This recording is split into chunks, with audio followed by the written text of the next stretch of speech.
विचार तो क्या है कि अगर कोई संगठन का काम करता है तो कहीं ना कहीं दिमाग में वो किसान के हितों के लिए किसान का कैसा भला हो और वर्तमान स्थिति में कैसे इसका सामंजस्य बिठाया जाए, ये चीजें चलती रहती है। आज की स्थिति ऐसी हो गई कि आज हमारा समाज एक संस्कारिक समाज और मेहनतशील समाज से अपना परिचय देता है। किसान समाज एक मेहनतशील है। किसान अपने जो संस्कार है उन संस्कारों को अभी भी साथ में लेकर चल रहा है। वर्तमान स्थितियां ऐसी है कि हर आदमी अपने स्वार्थ में जीने की कोशिश करता है। हम देखते हैं, अभी देखा है, संगठन काफी दिनों से अपनी बात बड़ी दमदारी से रखता है कि किसान के हाथ से अगर खेती चली गई, अनाज चला गया, तो जीना बड़ा मुश्किल और दुभर हो जाएगा। और इसके ज्वलंत उदाहरण भी कहीं कहीं दिखने को मिले हैं। अभी एक एयरलाइंस का एक इंसिडेंट देखा गया था कि सभी जगह बंधक बना दिए गए थे सभी यात्रियों को। एक मल्टीनेशनल कंपनी के हाथ में ताकत चली गई है सरकार की नाकामी के चलते। तो कहीं ना कहीं दूरदृष्टि से अगर संगठन देखता है तो उससे आभास भी हो चुका है कि अगर किसान ने अपनी ताकत अगर थोड़ी सी भी कम कर ली तो ये स्थिति निर्मित होने में ज्यादा समय नहीं लगेगा। सबसे बड़ी चिंता यही है कि अगर किसान अपने जो संस्कार है और अपनी जो मेहनत है, उसके अलावा अपनी जो एक सोचने की शक्ति है, उसको थोड़ा सा कहीं ना कहीं बदलना पड़ेगा।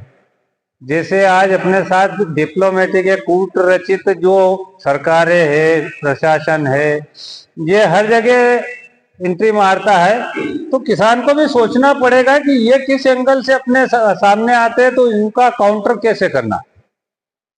ये जिस हिसाब से हमारा शोषण कर रहे हैं उस हिसाब से हमको सोचना पड़ेगा।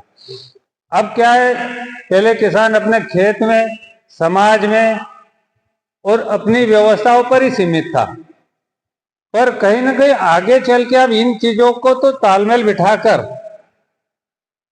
वर्तमान स्थिति से कैसे निपटना उस पर भी ध्यान देना पड़ेगा, क्योंकि बहुत सारी जटिलता आ रही है।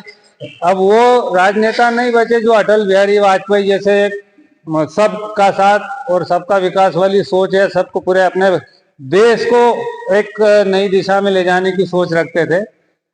आज के नेता और आज की परिपाटी ये हो गई कि कैसे शोषण किया जाए और कैसा मेरा एक इकोनॉमिक ग्राफ बनाया जाए। हम देखते हैं हमारे जनप्रतिनिधि कोई किसान की बात नहीं करता है। इतने झूठ बोलते हैं, इतने झूठ बोलते हैं कि उनको शर्म नाम की चीज ही नहीं है।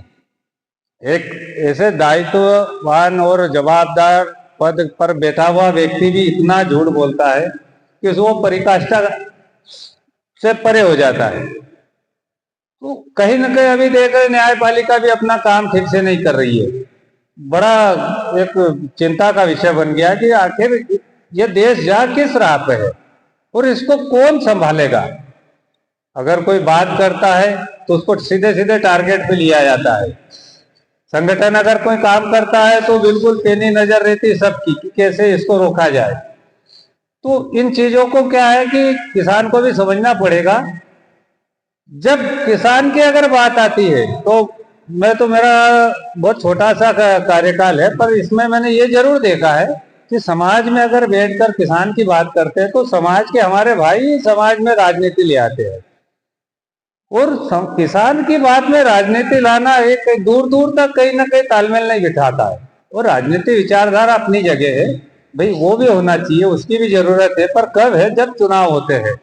राष्ट्र हित में आपको निर्णय लेना है, चुनाव होते हैं, अपना मतदान करना है, उसके बाद उसका काम हो जाता है खत्म राजनीतिक पे बहस करने का। हाँ, राजनीति पे अपन ने जिस उद्देश्य से अपन अगले को मतदान किया है, सरकार बनाई है, सरकार काम कर रही नहीं कर रही इस पे बिल्कुल ध्यान देना चाहिए।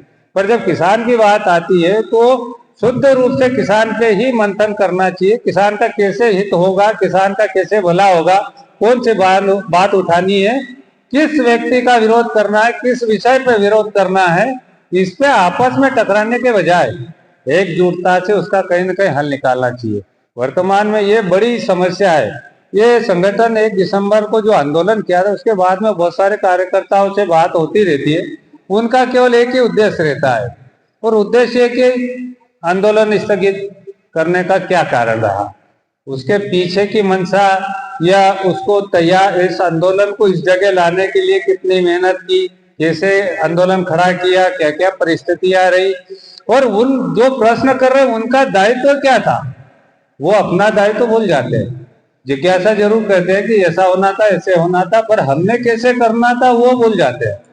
तो कोई काम करने के लिए अगर उसकी रणनीति तय होती है तो उसके पीछे बहुत ज्यादा मेहनत लगती है। उस मेहनत में हमारी सहभागिता कितनी है ये व्यक्ति ने ध्यान रखना चाहिए।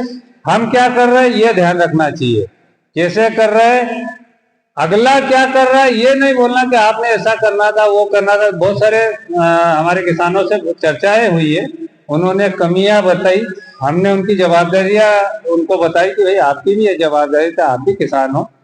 किसान ने किसान के लिए किसान आंदोलन किया था, कोई विशेष व्यक्ति विशेष या किसी समूह या समुदाय के लिए नहीं, ये चीजें थी सबके लिए थी। किसान परिवार के लिए ये आवाज उठाई गई थी। वो एक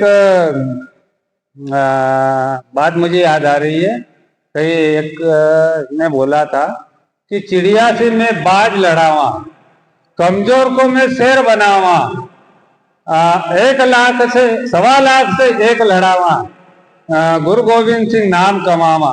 तो ये आंदोलन उस किसान के लिए जो किसान शोषित, पीड़ित और अपने खेत में अपने घर तक ही सीमित था, उस किसान को अपने अधिकार की और अपनी जो बातें रखने का एक अंदाज और अपने सरकार से बात करने का एक संवाद, ये सब चीजें और इस चीज को समाज तक ले जाना और उस किसान को प्लेटफॉर्म तक लाने का एक प्रयास था, और उस प्रयास में हम सफल हुए हैं। और